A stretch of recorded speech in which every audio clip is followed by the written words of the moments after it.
The existence of One Piece 3D feels like Toei got jealous over smash hits like Spy Kids 3D and wanted to hop on a long beat to death gimmick as late into the game as possible. One Piece 3D Straw Hat Chase is a short film that I was expecting to be a massive pile of trash, but I actually found myself enjoying it quite a bit.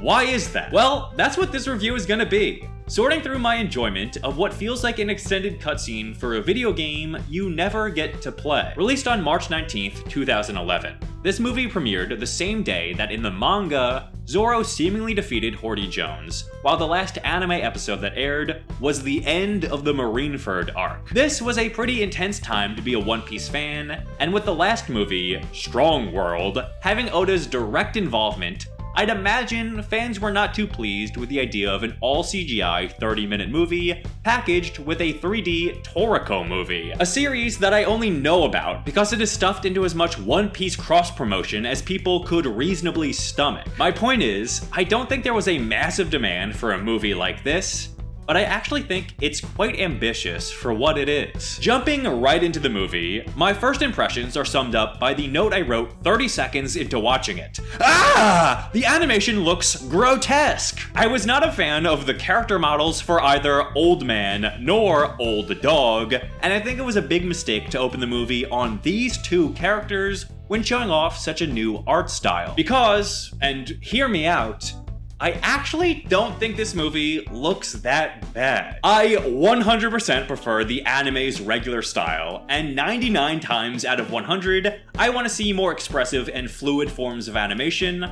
But for what this is, I actually think it manages to capture the characters surprisingly well. But not only that, this style of animation, combined with the direction, makes it feel as though you're being taken on a ride with this movie. I think the direction is the secret sauce that makes this movie work so well for me, but we'll get to that in a little bit. My main point is that even though this movie opens on these golden oldies, once it gets to the actual crew, the style really grew on me. Luffy in particular is handled really well because he's such an animated force, constantly moving around. When you watch this Luffy, it still feels like Luffy, and his expressions are actually pretty elastic. Thank you.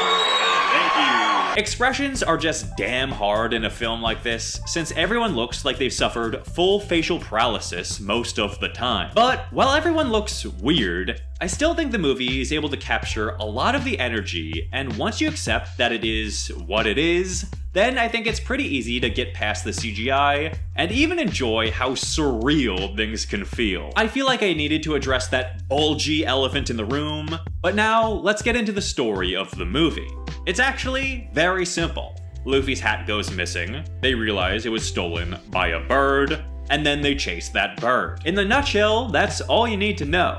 The bird is actually the old man's old dog, and the final act ends in a Navy Fortress smackdown, but the majority of this movie is focused around chasing after that straw hat.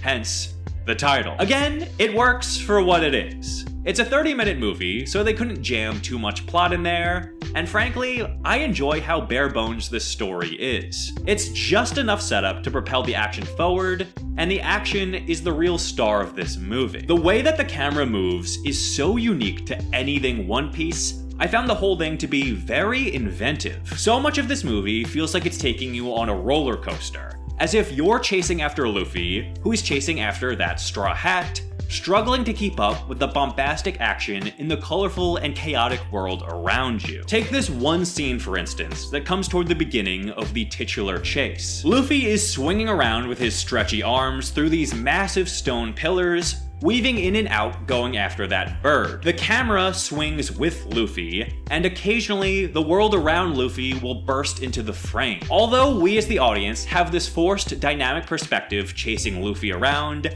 the Sunny is under attack by Marines as it tries to dodge these pillars as well as cannon fire that explodes in geysers of water. The momentum of this scene, the bombastic chaos of a simple bird chase, is so well executed that I couldn't help but smile through the whole thing. It feels like One Piece, just a different perspective than we're used to seeing, and I really appreciated that. And yes, there are 3D elements throughout this movie, but not the weird, whoa, his hand reached out to touch the screen kind of stuff. I didn't watch this in 3D, but you know how you can always tell what's supposed to pop out? Well, this movie was very subtle with that kind of stuff, and it felt like it only existed to bring the viewer into the action, to make you feel the movement and momentum of the story. I can't say this for sure, but it felt like the goal was an additive experience versus a gimmicky one. Like the film was designed around using 3D technology to enhance its storytelling, rather than being some kind of weird marketing gimmick. That's why the majority of the action you see throughout this movie is largely focused on movement over combat. The chase continues, and after this scene, through a bunch of Sea Kings, which was glorious, the chase takes us into a Navy HQ,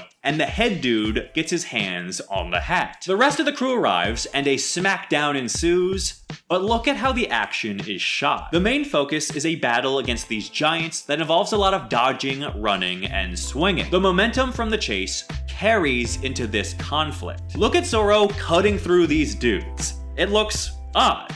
It doesn't look quite right to me, and I don't like this moment too much. But directionally, you can tell the focus was the momentum and not the beatdown itself. I hope I'm articulating this well enough. I think the star of this movie is the direction of the action. If you can become invested in the movements of the camera, if you can let those sensations wash over you, then I think you'll actually have a fun time with this movie. Once it gets going, it never really slows down, and I was along for the ride. Weird, I didn't expect to enjoy this movie as much as I did. But aside from the direction, there are other elements that I quite enjoyed. The music was fantastic, absolutely delightful. The opening song is really smooth and jazzy. I loved it. As the movie gets going, the soundtrack just fits what's on screen and enhances the experience, which is what a great soundtrack is supposed to do. I wish these songs were incorporated into the anime, and I'm kinda surprised they haven't been, at least to my knowledge. I also really enjoyed the opening of this film.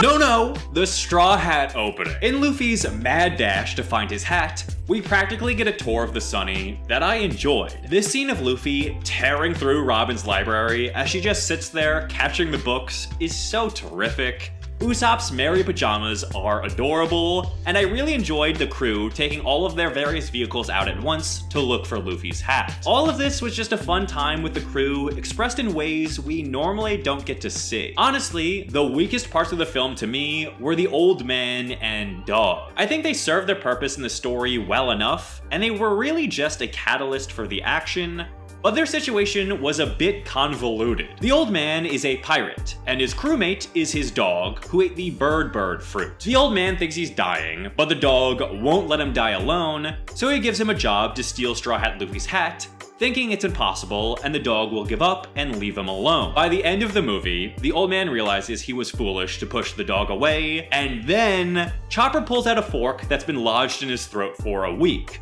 The blood from this injury is what made the old man think he was dying in the first place, so now he's all good, and the old man and dog sail off together. The end. Weird, right? Just a strange addition that I don't hate. I just don't really have any feelings about it at all. Oh, also, canon-wise, this movie has to take place somewhere between Thriller Bark and Saobody for obvious reasons, and I guess you could say if you squint, it could have happened. Brook is written so he doesn't know Luffy as well as the rest of the crew, so this all tracks. You think I wasn't gonna get my random continuity ramblings into this video? Overall, I think One Piece 3D Straw Hat Chase is a damn good time, but it's not really a movie, so it's not fair to compare it to the previous movies on a technical level.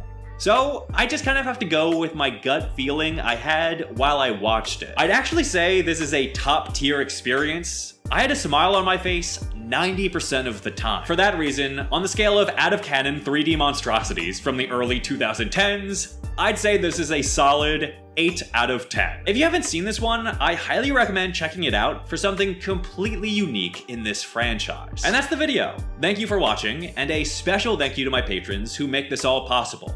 As always, you guys are radical. If you enjoyed this video, please like, subscribe, and consider supporting me on Patreon. My next video on Film Z will be out next week, but until the next time, I'll shut up.